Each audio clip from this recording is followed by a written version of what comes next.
okay. I don't want any fracture. I told you at the beginning of this deal, I commend Governor Beshear for being with his son this weekend. They won their first 2 games yesterday. They won their game this morning. They're playing again right now. And as a parent, I can tell you that there's nothing in the world I wouldn't do legally to try to get back all those games with my kids that I didn't attend because I thought I was doing something that was important. So that's always going to be a pass. Same person that feels like that. I love coaches and I love players, and that's where we're going for this next race. Lieutenant Governor Jacqueline Coleman is an educator, a history teacher, a former basketball coach, and now she's joined the team running for governor. She believes she can lead her team to a title. Coach Coleman already knows what it feels like to draw up a game plan while everybody is in the stands is convinced they've got a better one. And she is the first lieutenant governor to have a baby while in office after dealing with the governor's staff and state legislators. The terrible twos were a piece of cake.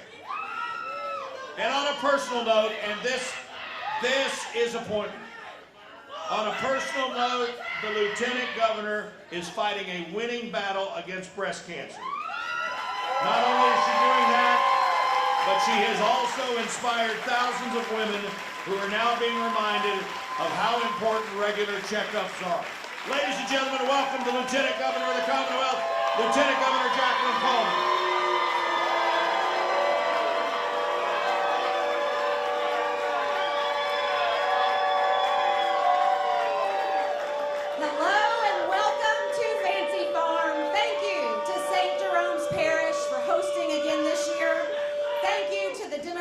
Who traveled from all across Kentucky to be here. And to all the Republicans who have been bussed in from other states, welcome to Kentucky. Now, I'm going to begin a little differently than most speakers do because I do have an apology to make. I know there have been jokes that have been made about my hairdresser over the years, and so I do want to apologize for helping her during COVID because it's actually Allison Ball's hairdresser that needed all the help she could get. I am so proud to be your Lieutenant Governor because you gave me the opportunity to be the highest elected woman to give birth in office, the only woman ever re-elected to this position, and the highest elected teacher in Kentucky. But what I'm really looking forward to is being your governor in 2027. Now, speaking of governors, I know at least some of you are really upset that Andy couldn't be here this year, and I want you to know that I tried. I really tried to get him here. I even told him Fancy Farm was in New Hampshire, but it didn't work. It just didn't work. Now listen, Andy and I have had a great run. More economic investment and more job creation than ever in Kentucky's history. And it all started because we barely beat Matt Bevin back in 2019. But they're still making headlines. Both of them are still making headlines. Beshear as a presidential contender and Bevin as a perennial criminal. Cannot imagine how embarrassed I would be if we lost to a guy like that. Poor old Jamie Comer, he went from losing to criminals in Kentucky to protecting them in D.C. Meanwhile,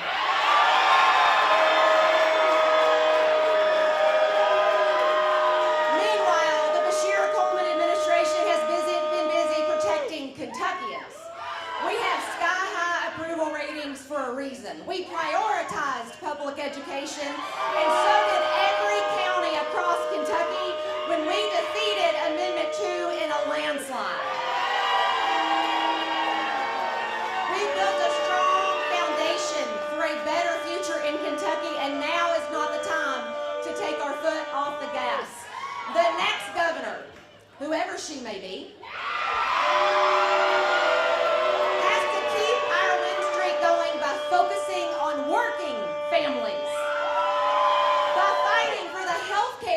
Kentuckians deserve. Pre-K for all. Affordable housing. And finally, delivering the raise our educators deserve.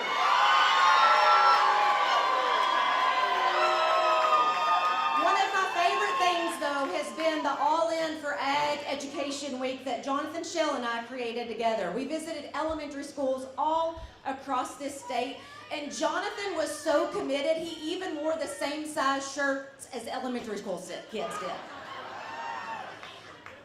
But really, we were all impacted by our time in school. We were. Like today, Michael Adams' speech is going to be all the proof we need that he was always picked last on the playground.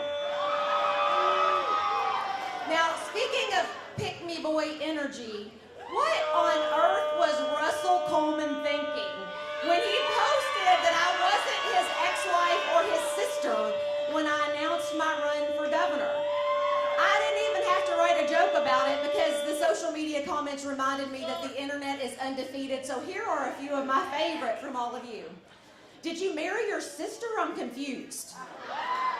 No one thought this woman would have ever married you. Keep dreaming. You look like the kind of guy that would marry your sister.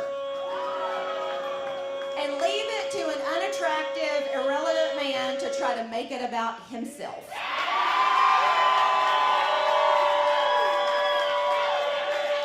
And forgive me, this is where I was going to put in a Mark Metcalf joke, but I forgot it, and that probably feels pretty fitting today. Finally, to my two potential opponents in the upcoming year, Rocky and Jamie. I've known them both for a very long time. They both actually served in the House with my dad. So they'll probably tell you that they knew me when I was in diapers, and if these two hang around much longer, I'm going to be able to say the same thing about them. Thank you